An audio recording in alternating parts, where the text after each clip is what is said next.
Welcome to Reading Stories Day 2. So this is day 2 of me reading stories. So today I'm going to be reading the same story that I read last on my previous videos, but I'm going to be reading it in Sesotho language. I'm going to be reading the dark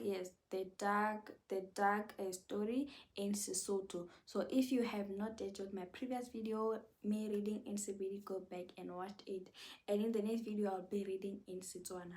Okay, let's get right in with our today's video. I hope you enjoy. Letata le lebe. Ke nako ya hore mahe a ka a qotse.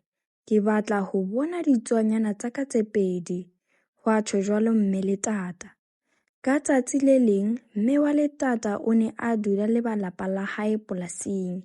Mme wa Letata o ne a dutse hodima mahe a supa. O ne a emetse ho qotsa. Dumela, ke nna Fluffy. Ke nna Tshepo. Ke nna Zaza. Ke nna Zaza. Kae? Ke nna Nikki. Ke nna Geli.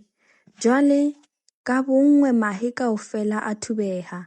Kantle ho le leng, e ne le lehe le leholo haholo. Ke hokae? Ke mang lebitso la ka? Mme Letata a dula hodima lehe le leholo. La ba la qotwa la buleha. Ngwana a tlola a tswa. O hlahile a le moholo ebile a le matla. Ke Letata le lebe haholo. Ha, ke Letata le lebe hakakang, ho a tjho jwalo Pere. Ke ngwana ya jwang enwa, ho a tjho jwalo Kgomo. Sheba Letata la ho qetela, ho a tjho jwalo mme Letata. Mme Letata o nka bana ba hae kaofela o ba isa nokaneng. Matata kaofela a tlolela metsing, a sesa le ho bapala. Letata le lebe le sesa hantle ho feta a mang. Jwale ba ya polasing. Diphoofolo tse ding ha di a thabele matata. Dikgoho di a lla ha dintja di bohola. E mong le mong ha nthabele, ke tlamehile ho baleha. Bosiu bo bong, Letata la nka qeto ya ho baleha. Ke lakatsa eka nka bapala le bona. Ba batle haholo, nna ke mobe. O ya nokeng, o bona dinonyana tse ngata tse ntle di sesa nokeng. Masiba a tsona a ne a le boreledi. Di na le melala e melelele. Mapheo a tsona a ne a le matle. Ka letsatsi le leng mariha a fihla.